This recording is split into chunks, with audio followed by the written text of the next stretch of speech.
예루살렘 사람 중에서 어떤 사람이 말하되 이는 그들이 죽이고자 하는 그 사람이 아니냐. 보라, 드러나게 말하되 그들이 아무 말도 아니하는도다. 당국자들은 이 사람을 참으로 그리스도인 줄 알았는가? 그러나 우리는 이 사람이 어디서 왔는지 아노라. 그리스도께서 오실 때에는 어디서 오시는지 아는 자가 없으리라 하는지라.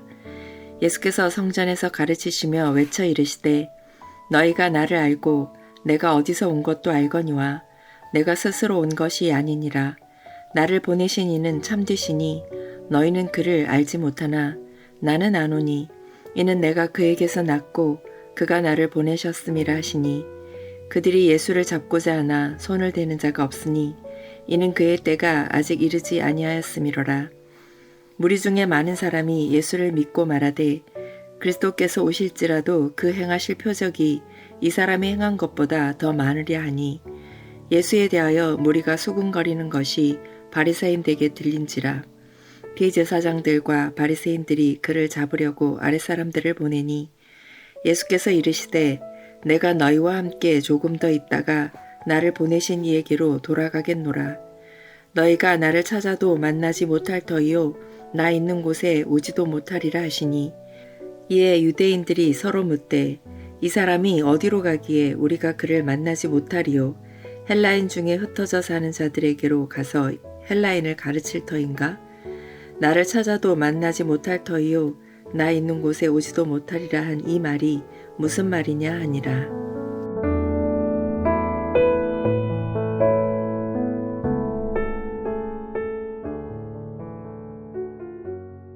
오늘 본문의 배경은 유대인의 큰 명절인 초막절입니다. 예루살렘 성전은 전국 각지에서 몰려든 수많은 순례객으로 발 디딜 틈이 없습니다. 그 번잡하고 소란스러운 성전들 한가운데서 예수님이 진리를 가르치고 계십니다. 그러나 분위기는 차갑게 얼어붙어 있습니다. 유대 종교 지도자들은 호시탐탐 예수님을 죽일 기회만을 노리고 있었습니다. 무리들 사이에서는 예수님을 둘러싸고 격렬한 논쟁과 수군거림이 끊이지 않았습니다. 25절입니다. 예루살렘 중 몇 사람이 말합니다. 이는 그들이 죽이고자 하는 그 사람이 아니냐. 사람들은 종교 지도자들의 살벌한 음모를 이미 다 알고 있었습니다. 그런데 정작 죽음의 위협을 받고 있던 예수님은 성전에서 너무나 당당하게 너무나 공개적으로 말씀을 선포하고 계십니다. 당국자들은 감히 나서서 예수님을 제지하지를 못합니다. 그러자 사람들은 고개를 갸우뚱하며 의문을 품기 시작합니다. 26절 당국자들은 이 사람을 참으로 그리스도인 줄 알았는가? 그러나 그들의 얄팍한 호기심은 곧바로 싸늘한 불신으로 이어집니다. 27절 그러나 우리는 이 사람이 어디서 왔는지 아노라. 그리스도께서 오실 때에는 어디서 오시는지 아는 자가 없으리라. 참으로 비극적인 영적 무지입니다. 당시 유대인들 사이에는 그리스도가 오실 때 아주 신비롭게 아무도 모르는 곳에서 갑자기 나타날 것이라는 잘못된 묵시문학적 전통이 자리를 잡고 있었습니다. 그들은 예수님의 육신적인 고향, 즉 나사렛을 알고 있다고 생각을 했습니다. 그저 겉으로 드러난 초라한 목수의 아들이라는 출신 배경만 본 것입니다. 예루살렘 사람들은 자신들이 하나님을 잘 안다고 착각했습니다. 하지만 실제로는 하나님을 전혀 알지를 못했습니다. 그들의 영안이 열려 있었다면 하나님을 참으로 알았을 것입니다. 그렇다면 하나님이 보내신 예수 그리스도를 단번에 알아보았을 것입니다. 그리고 그분을 영접했을 것입니다. 그들은 율법과 유전에 얽매여 스스로 똑똑하다고 여겼습니다. 하지만 실상은 철저한 영적 소경이었습니다. 이 답답하고 캄캄한 무지 앞에서 예수님은 어떻게 하십니까? 28절 예수께서 성전에서 가르치시며 외쳐 이르시되 너희가 나를 알고 내가 어디서 온 것도 알거니와 내가 내 자의로 온 것이 아니니라.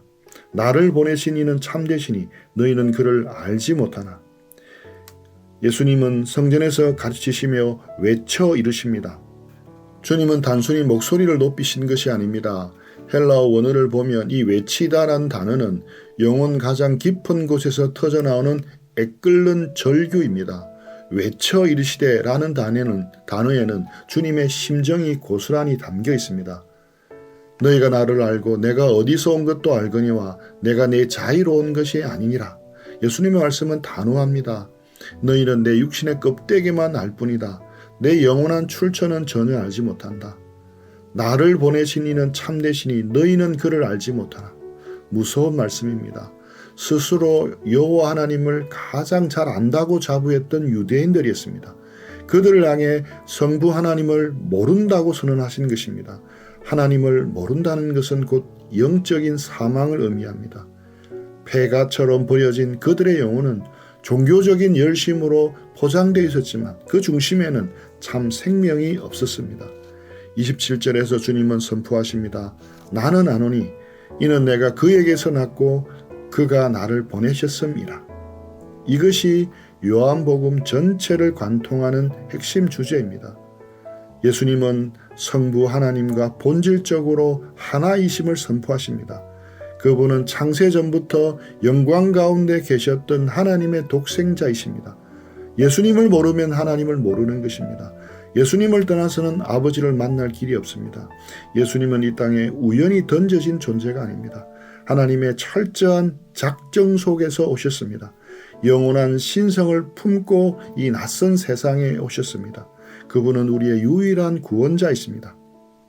우리의 위로가 어디에서 옵니까? 바로 나를 구원하시기 위해 이 땅에 오신 분이 다름 아닌 하나님 자신이라는 이 놀라운 진리에 있습니다. 전능하신 하나님이 육신을 입으셨습니다. 이 낮고 천한 땅에 오셨습니다.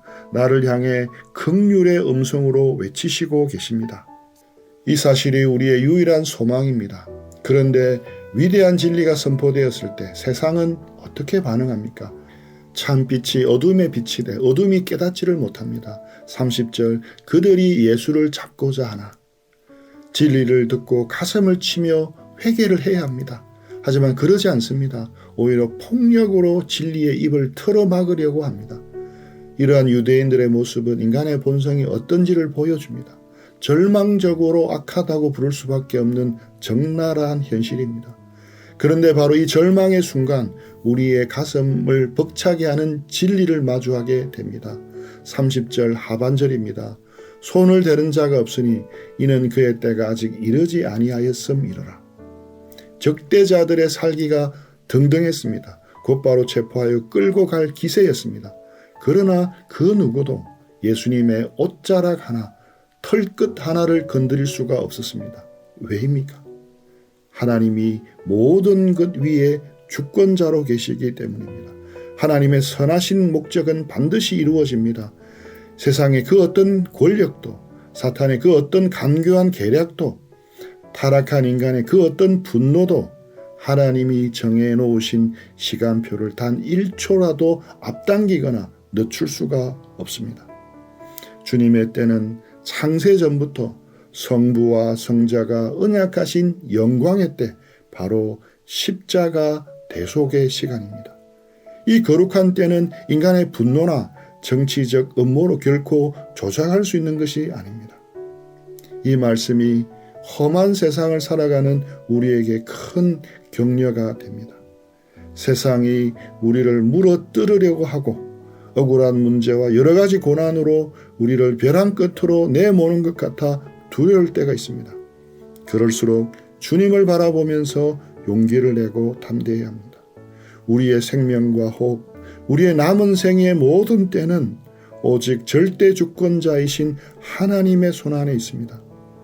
하나님이 허락하지 않는 한 세상의 그 어떤 거센 풍파도 우리의 영혼을 파괴할 수가 없습니다. 적대자들로부터 예수님을 철저히 보호하셨던 분이 계십니다. 전능하신 섭리의 손길이 계셨습니다. 그 손길이 오늘 우리를 동일하게 감싸고 있습니다.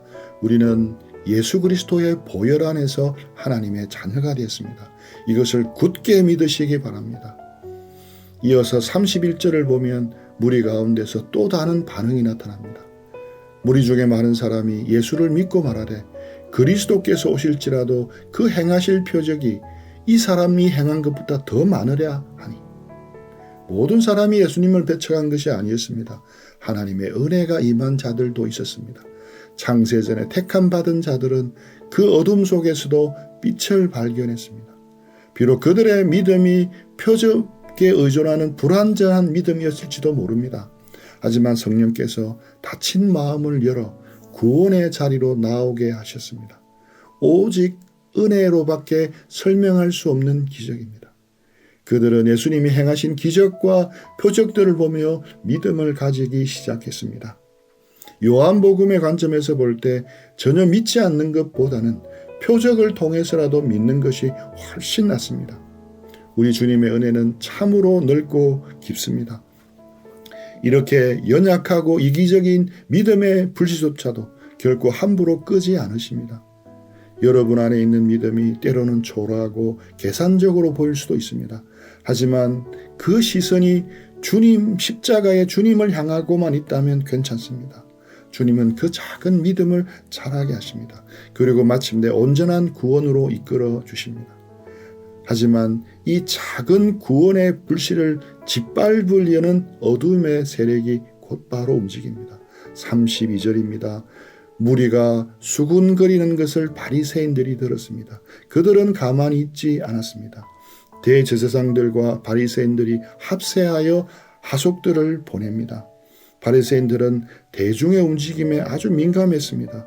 대제사장들은 실질적인 권력을 쥐고 있었습니다. 평소에는 교리적 차이로 서로 으르렁거리며 반복하던 그들이었습니다. 하지만 진리의 빛을 끄기 위해 하나로 뭉쳤습니다. 사내들인 공의의 악한 결탁입니다. 종교적 기득권과 거짓된 위선이 손을 잡고 빛이신 예수님을 핍박하려 한 것입니다. 어둠은 빛을 미워합니다. 빛이 비치면 자신들의 더러운 행실이 폭로되기 때문입니다. 그러나 이 모든 위협과 업무 앞에서도 우리 구주 예수님은 너무나 평온하십니다. 초조해하거나 도망치지 않으십니다. 오히려 당신을 잡으러 온 자들과 무리를 향해 엄숙하고도 슬픈 선언을 하십니다. 33, 34절 내가 너희와 함께 조금 더 있다가 나를 보내신 이에게로 돌아가겠노라. 너희가 나를 찾아도 만나지 못할 터이요 나 있는 곳에 오지도 못하리라. 조금 더 있다가 이것은 은혜의 시간이 얼마 남지 않았다는 준엄한 경고입니다. 마지막 순간까지 회개의 기회를 주시는 주님의 끓는 긍휼입니다. 예수님은 세상에 쫓겨서 힘이 없어서 십자가의 죽음을 맞이한 것이 결코 아닙니다. 주님은 친히 자신의 죽음을 나를 보내신 이에게로 돌아가는 영광스러운 귀환으로 선언하십니다. 주님은 당신의 거룩한 시간표를 따라 행하십니다. 십자가에서 택하신 백성을 위한 구속사역을 다 이루실 것입니다. 그리고 부활 성천하실 것입니다. 본래 계셨던 하늘 보좌로 돌아가실 것입니다. 어떤 자들은 끝내 주님을 거부합니다. 십자가의 은혜를 짓밟습니다. 그들에게는 참혹한 영적 기근이 찾아올 것입니다. 나를 찾아도 만나지 못할 터이요. 정말 두렵고 떨리는 말씀입니다. 은혜의 문이 닫히고 나면 심판의 날이 오고 아무리 땅을 치며 통곡해도 소용이 없습니다. 아무리 찾아도 진리를 만날 수가 없습니다. 예수님을 태양에 비유해 보겠습니다. 예수님은 인류에게 영적인 빛과 따뜻함, 생명의 근원과 중심이 됩니다. 태양처럼 만인을 위해 그 빛을 비추십니다. 그런데 만약 사람들이 미쳐서 지하 동굴에 삽니다. 혹은 스스로 눈을 가려버립니다. 그렇다면 그 캄캄한 어둠은 전적으로 그들 자신의 책임이지 태양의 잘못이 아닙니다. 수많은 사람들이 빛보다 영적인 어두움을 더 사랑한다면 어떻게 될까요? 그 영원한 멸망의 책임이 그들에게 있습니다. 그 책임은 전적으로 그들의 눈먼 마음과 완악함에 있습니다. 그리스도의 책임이 아닙니다. 나 있는 곳에 오지도 못하리라. 영광의 천국에는 오직 예수 그리스도의 보혈의 은혜로만 들어갈 수가 있습니다.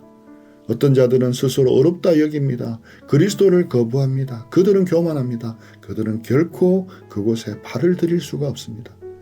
우리의 영혼을 살리는 것은 율법의 행위나 종교적인 열심이 아닙니다. 오직 하늘에서 내려오신 생명의 떡, 참 빛 대신 예수님을 구주로 영접하는 것뿐입니다. 그러나 안타깝게도 유대인들은 끝까지 영적인 소경이었습니다. 35, 36절 그들은 주님의 이 엄숙한 경고를 철저히 조롱합니다. 이 사람이 어디로 가기에 우리가 자기를 만나지 못하리요. 헬라인 중에 흩어져 사는 자들에게로 가서 헬라인을 가르칠 터인가. 그들은 예수님이 실패자로서 이방 땅으로 도망치려나 보다 하며 콧방귀를 뀌었습니다. 하지만 이들의 악의적인 조소 속에는 놀라운 신적 아이러니가 숨어 있습니다. 훗날 그들이 조롱 섞인 말 그대로 예수 그리스도의 십자가의 복음은 좁은 유대 땅을 넘어 헬라인에게로 로마로 전 유럽으로 그리고 오늘 저와 여러분이 숨쉬고 있는 이 땅끝까지 찬란하게 전파되었습니다. 유대인들이 쓸모없다고 내다버린 그 십자가의 돌이 온 세상을 구원하는 영광의 머릿돌이 된 것입니다. 오늘 이 장엄한 말씀 앞에서 우리의 완악한 마음을 온전히 내려놓아야 합니다. 내가 너희와 함께 조금 더 있다가 이 주님의 음성을 가슴 깊이 새기십시오. 구원의 문, 은혜의 문은 언제까지 영원히 열려 있는 것이 결코 아닙니다. 십자가의 복음이 선포된 지금 성령께서 여러분의 마음을 두드리는 바로 이 순간, 지금 이 시간이 바로 은혜 받을 만한 때요 구원의 날입니다. 진리를 가볍게 여기며 내일로 회개를 미루던 유대인들의 비극을 반복하지 마십시오. 세상의 헛된 불빛을 쫓아가던 발걸음을 돌이켜 참빛 대신 예수님께 나아오십시오. 내 안에 강팍한 마음을 부수고 녹여달라고 성령 하나님께 간절히 부르짖으십시오. 무엇보다도 절대 주권자이신 하나님을 온전히 신뢰하기를 바랍니다. 그의 때가 아직 이르지 아니하였음이로라. 예수님의 지상생활을 완벽하게 보호하시고 이끄셨던 하나님의 섭리의 손길이 지금도 여러분의 삶을 한치의 오차도 없이 이끌고 계십니다. 캄캄한 고난 속에서도 눈물 마를 날이 없는 절망의 골짜기 속에서도 우리를 향한 하나님의 선하신 목적은 결코 실패하지 않습니다. 세상에 아무리 악한 계획을 세우고 우리를 넘어뜨리려고 할지라도 하나님이 영원 전에 작정하신 우리의 복된 때는 반드시 아름답게 찾아옵니다. 이 주님을 바라보고 믿고 나아가는 오늘 하루가 되기를 축복합니다. 우리 들은 말씀 생각하면서 기도하면서 적용하는 시간들 가지겠습니다.